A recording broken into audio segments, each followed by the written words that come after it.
Paano nakakapalipad ng eroplano ang babaeng piloto na ito na walang braso? It's time, Solid Archers! Welcome to Watchlet, kung saan asintado ang bawat kaalaman. Ito si Jessica Cox, isang nakaka-inspire na piloto na kilala bilang kauna-unang lisensyadong babaeng piloto sa mundo na walang mga braso. Ipinanganak siya noong February 2, 1983 sa Arizona, USA at ipinanganak na walang mga braso dahil sa isang bihirang kapansanan sa kapanganakan. Sa kabila nito, nagtagumpay siyang maabot ang mga mithiing tila imposible para sa iba. Si Jessica Cox ay ipinanganak na walang mga braso dahil sa isang bihirang kondisyon na tinatawag na congenital amputation. Sa kabila nito, natutunan niyang gamitin ang kanyang mga paa para sa mga gawain tulad ng pagsusulat, pagmamaneho at kalaunan pagpapalipad ng eroplano. Nakakuha siya ng lisensya kabilang ang isang sport pilot noong 2008 sa pamamagitan ng paggamit ng kanyang mga paa upang kontrolin ang eroplano.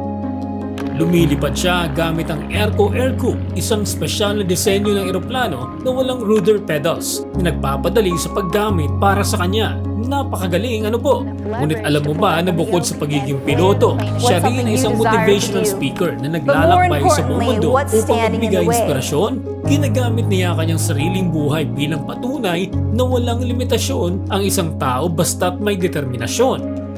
Siya rin ay isang 3rd-degree black belt holder sa American Taekwondo Association na napatunayang hindi hadlang ang pisikal na kapansanan sa pagtatamo ng mga kahanga-hangang layunin. Natutunan niya ang kanyang karaniwang gawain katulad ng pagsusulat, pagsipilyo at paggamit ng gadget gamit ang kanyang mga paa. Marunong din siyang magmaneho ng kotse at sumisid sa tubig o scuba diving. Ang kanyang buhay ay tinatampok sa dokumentaryong pinamagatang Right-Footed na nagpapakita ng kanyang tagumpay at mga layunin para sa mga taong may kapansanan. Si Jessica Cox ay isang taong may matibay na pananampalataya at paniniwala na lahat ng bagay ay posible. Isa sa kanyang mga pahayag ay, "Disability doesn't mean inability. The only thing that separates a person from achieving their dreams is their mindset."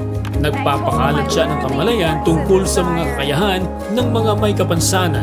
Hinihikayat ang lipunan na alisin ang mga negatibong stereotype at ipakita ang kahalagahan ng bawat tao.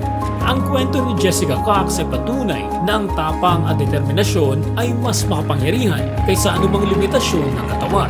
Anong masasabi mo sa video nito, Solid Archers? I-comment mo lamang sa baba ang iyong sagot.